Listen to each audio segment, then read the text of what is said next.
মৃত্যুর ঠিক ৩ সেকেন্ড আগে আপনি ৩টা জিনিস দেখবেন এবং সেই ৩টা জিনিস দেখেই বুঝে যাবেন আপনার ঠিকানা কোথায়।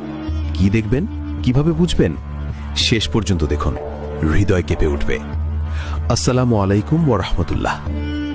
এই মুহূর্তে আপনি ভিডিও দেখছেন, সব স্বাভাবিক, কিন্তু জানেন এই স্বাভাবিক জীবন যে কোনো মুহূর্তে শেষ হয়ে যেতে পারে এবং যখন মৃত্যু আসবে তখন ৩টা জিনিস দেখবেন।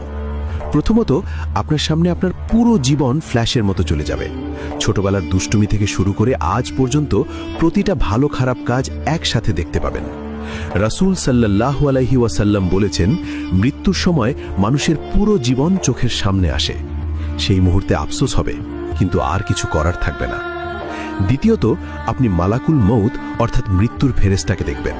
যদি আপনি নেককার হন, তিনি আসবেন সুন্দর চেহারা নিয়ে, হাসি মুখে, জান্নাতের সুগন্ধ নিয়ে। আপনার রূহ বের হবে সহজে, যেমন পানির বোতল থেকে পানি ঢালা হয়। কিন্তু যদি পাপী হন, তিনি আসবেন ভয়ঙ্কর চেহারায়, কালো পোশাকে, জাহান্নামের দুর্গন্ধ নিয়ে। আপনার রূহ বের হবে কাঁটাযুক্ত লোহা দিয়ে টেনে বের করার মতো যন্ত্রণায়। তৃতীয়ত, আপনি আপনার আসল ঠিকানা দেখতে পাবেন। যদি জান্নাতি হন, জান্নাতের একটা জানালা খুলে যাবে, দেখবেন কত সুন্দর আপনার ঘর, কত সুন্দর বাগান। আর যদি জাহান্নামী হন, জাহান্নামের আগুন দেখবেন।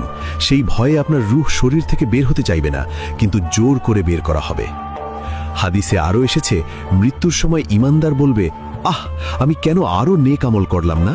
আর কাফের বলবে, হায়, আমি কেন ঈমান আনলাম না? এই ৩টা জিনিস দেখার পর আর কোনো সুযোগ থাকবে না, না তওবা করার, না নামাজ পড়ার, না কিছু ঠিক করার। যা করার ছিল দুনিয়াতেই করতে হতো, এখন শুধু ফল ভোগ করতে হবে। তাই এখনই সময় আছে, এখনই তওবা করুন, নামাজ শুরু করুন, গুনাহ ছেড়ে দিন। কারণ মৃত্যু কখন আসবে জানেন না, হয়তো এই ভিডিও দেখার পরেই আসতে পারে। তো আপনি কি আজ থেকে বদলে যাবেন?